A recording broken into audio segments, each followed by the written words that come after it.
Itoophiyaan karaa seeraatiinis ta'e karaa seenaatiin ulaa galaanaa argachuu qabdi jedhee yaada jechuudha kan nama tokkotti. Maaliif biyyi kun yookiin biyyi keenya uummata miliyoona 100 ol kan ishiin qabdu jechuudha. Kanaaf dinagdee uummata kanaa guddisuuf seeraan uummanni akka jiraatuuf dirqama ulaa galaanaa kana argachuun nurraa eegama jechuudha. Isa qofa miti akkuma seeraattis yoo ilaalle seenaa Itoophiyaa keessatti Itoophiyaan kan galaanaan marfamtedha. Haa ta'uuti shirri garaagaraa hojjetame mootummoonni darban karaa garaagaraatiin akka nuti ulaa galaanaa kana dhabnu taasifamee jira. Haa ta'u baay'ee itti hiiknees jirra waanta ta'eef Itoophiyaan gahee ulaa galaanaa naannoo ulaa galaanaatti qabdu gahee ishee akka baatuuf karaa kamiinuu ulaa galaanaa argachuu qabna.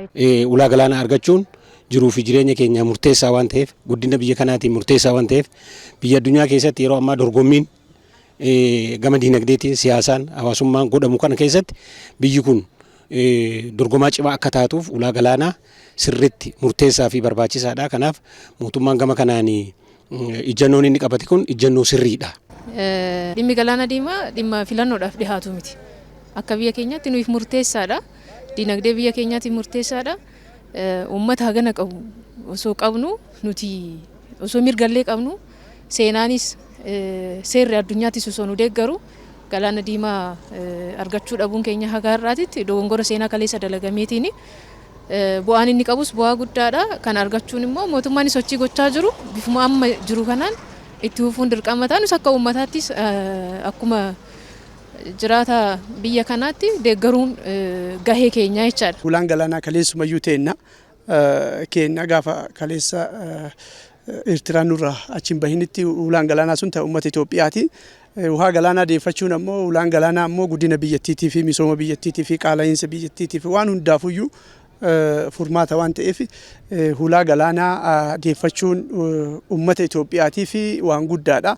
Uummanni Itoophiyaa bakka jiru ulaan galaanaa kun dhimma mootummaa osoo hin taane ajandaa mootummaa qofa osoo hin taane ajandaa paartii dhaaba tokko qofa osoo hin taane dhimma uummata amma jiru qofa osoo hin taane dhimma dhaloota waggaa kumaatamaan biyya tanarra jiraatullee ta'uu isaa hubataniitiin dhimma ulaa galaanaa kanallee akkuma laga hidha haaromsa Abbaay mirkaneessanii milkaa'anitti ulaa galaanaa kanallee akka irratti yaadanii irratti hojjetanii milkaa'anii jedha. Biyyi keenya ammallee gaaffiin ulaa galaanaa sadarkaa addunyaatti dhiyeessaa jirtu ajandaan ulaa galaanaa biyyi keenya dhiyeessaa jirtu ajandaa sirrii, ajandaa yeroo isaa eeggate, ajandaa murteessaadha jechaadha. Uummata amma kana qabannee hojiiwwan misoomaa gurguddaa karoora qabannee hojjechaa jirru kana fiixaan baasuun kan danda'amu ulaan galaanaa akka biyyaatti yoo jiraate yookaan biyyi keenya gaaffii ulaa galaanaa yoo fiixaan baaste yoo mirkaneeffatte akka ta'e beekamaadha jechaadha. Kana jechuun ulaan galaanaa biyya tokkoof guddina GDP biyya tokkootiif guddina dinagdee biyya tokkootiif amma murteessaa akka ta'e hin beekamaa jechaadha. Kanaaf gaaffiin kun ajandaa sirrii ajandaa yeroo akka ta'e hin beekama. Ajandaawwan kana immoo karaa naamusa olaanaa qabuun karaa seeraadhaan karaa seerri addunyaa eeyyamuun gaafachuun gaaffii sirriidha jechaadha. Balbala ulaa galaanaa argachuudhaaf immoo wanti nu daangessu hin jiru.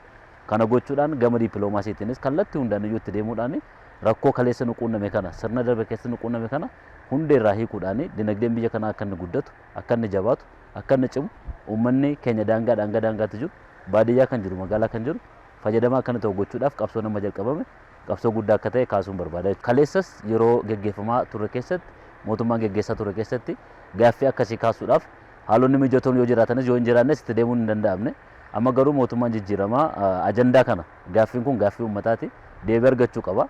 Akka mirgaattis mirga argachuu qabnudha karaa jedhu kanaan sochiin amma jalqabame kun sochii baay'ee gaariidha jechuudha. Ulaan galaanaa barbaachisaa karaa dippiloomaasawii addunyaa fi Afrikaa waliin jiruun fixatanii eegasii haga waan barbaachisu marattu uummanni keenya gaaffii uummata keenyatti gaafii paartitii miti gaafii uummata bal'aati. Gaafiin ulaa galaanaa gaafii jireenya fi jiruu dhabuuti.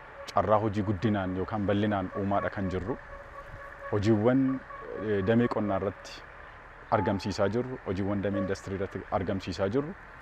Fiixaan baasuun kan danda'amu immoo import exportii akka waliigalaatti jiru irratti yoo milkaa'uu dandeenya akka ta'e beekamaa jechaadha. Wanti oomishamu biyya keessatti oomishamu gabaa addunyaadhaaf akka qaqqabu taasisuudhaaf galteewwan indastiriidhaaf barbaachisan baasii xiqqaadhaan gara biyyaatti fiduun kan danda'amu immoo akka waliigalaatti ulaan galaanaa yoo jiraate akka ta'e beekamaa jechaadha.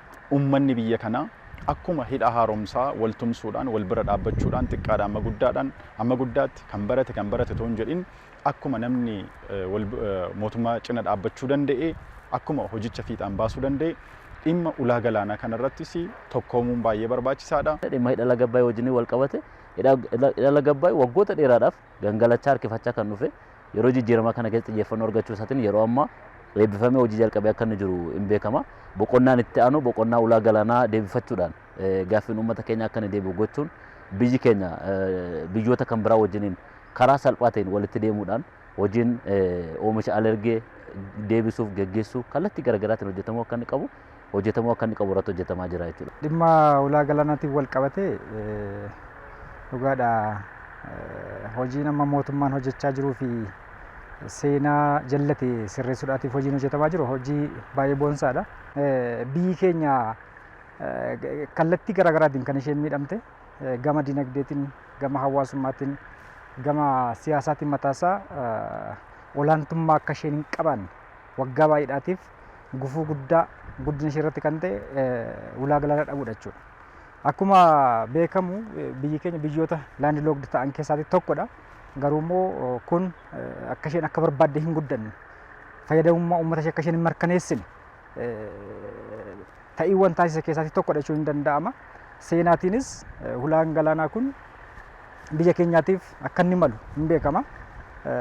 Seeronni addunyaa kanallee mataasaa biyya keenya akka isaan deeggaran ifaadha waan ta'eef kanaaf mootummaa cinaa dhaabbannee hojii amma mootummaan hojjechaa jiru kallattii amma mootummaan qabatee hojjechaa jiru kan akka nama tokkootti nan deeggara. Uummanni biyya keenyaas uummanni naannoo keenyaas deeggaruu qabu kan jedhu sana akka nama tokkootti.